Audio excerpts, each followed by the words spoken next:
Anyway, it's our goal, because we all know that within the next few decades, it will be mandatory to find new sources of red blood cells in complement of the traditional transfusion service. So we have been looking for blood substitutes for more than 50 years, and up to date it failed. So we are trying a new way, starting from stem cells, and we have confidence that within the next 10 years, 5-10 years, we will be able to use them for clinical application. That this kind of products will be a solution for all the diseases that now are treated with red blood transfusions, I mean like thalassemia or sickle cell blood cell. And I would say that it's depending on the country we're living in. Okay. If we are living in Europe or in the States, we all have an efficient transfusion service, medical service. And in this country, we are sometimes lacking red cells, so it's a new source of a complementary source of red cells. But we have some situations of people who receive frequently transfusion, and they are progressively immunized against the red blood cells we transfuse. So sometimes we reach a level where we don't know what to transfuse to them because we are in a situation of impossible transfusion. So these are the people we are targeting. And it's people who have thalassemia or who have sickle cell disease, for instance, or people who have blood disease with leukemia or any malignant disease from the bone marrow.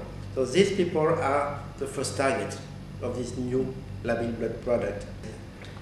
But the other situation concerns a country where you don't have yet a good transfusion service.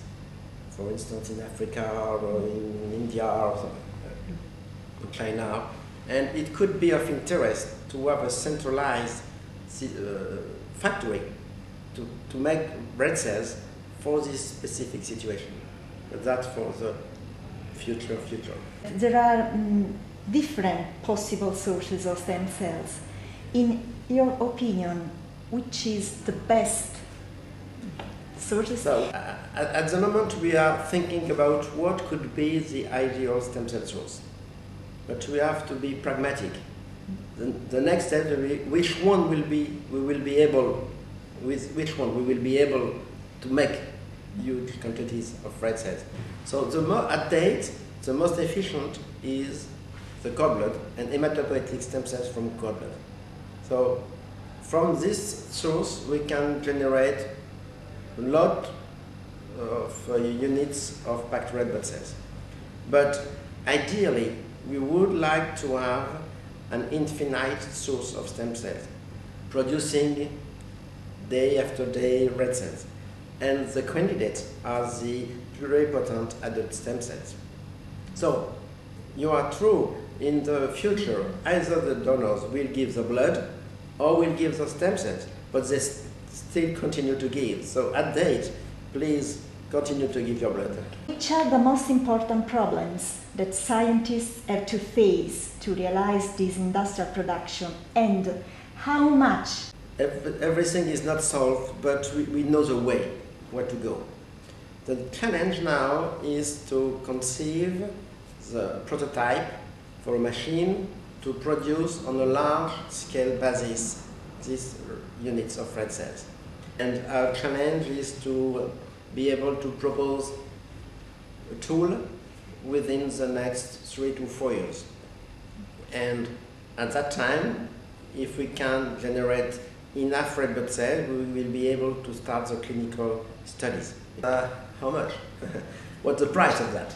So today there is no price because there is no market. When we will be able to generate these units of packed red cells, there will be some clinical application will become obvious. So progressively the price will be established by itself. And what we imagine is that these new label blood products would have the cost of the most expensive product nowadays. And if you make a comparison, of course today it's very expensive, but 30 years ago in some countries there was no telephone. Today everybody has at least 2 mobile phones. So it's a technological point, and I really think we can achieve it.